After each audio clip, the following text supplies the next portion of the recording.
It's vacation season, and that also means it's the season for thieves to try and steal your identity. We have Kelly Weezy here from First Bank to discuss some ways you can actually keep thieves at bay, especially when you're not at home. So thank you for joining us this morning. Yeah, thank you for having me. Okay, so we're in vacation season. A lot of people are just traveling all around, the country. What is the first thing a person should do before they leave home? Most importantly, they should contact their bank, contact their credit card companies, and make them aware that they are traveling. That way, if they're making purchases on vacation, they're not disrupted by having those transactions decline, because naturally your normal spending habits are where you live, and so when transactions start showing up outside of that, it's going to raise a flag or an alert. If it is someone that has stolen your information, then we want that to stop. But if it's not, we don't want to disrupt you while you're on vacation.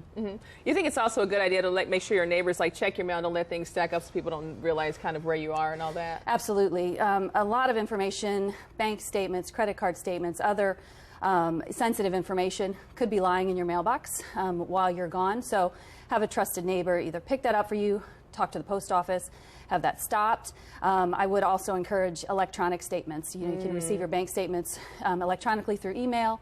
Same thing with credit cards, and most bills can come that way as well. So that's another secure way to handle that.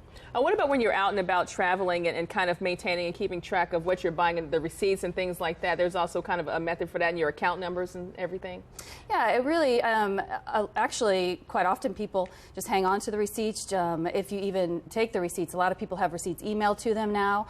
I know a lot of merchants offer to send you either a printed receipt or just take an electronic version of your receipt, so you even don't have to deal with the paper. But just from a reconciling perspective, just hang on to your receipts. When you get back from your trip, go through your bank statement, contact your bank, just make sure everything matches up, and if there's anything that looks suspicious or you don't recall doing, just kind of dig into that.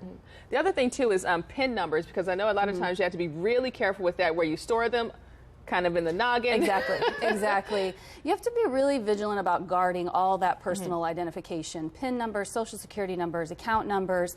You don't want to share that with anyone and you don't want a PIN number especially make it something that someone could figure out. It shouldn't be the last four of your social or 4 zeros or something that people could kind of just plug around and easily figure out what it might be. So.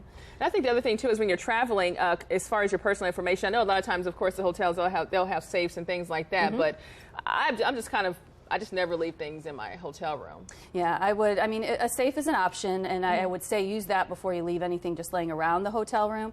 But if you have a concern, it's probably easier just to have it with you. If you have, a backpack or some kind of carrying case or whichever that you can bring stuff with you. Probably limit what type of sensitive information that you have, and not bring it with you, so you don't have to worry about it.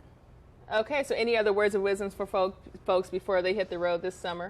It's really just about being aware of what's going on, looking at your bank statements, kind of just, if it seems suspicious, it likely is, and so just check into it. Out on our website, firstbanks.com, we have a security center that has a lot of great information about identity theft.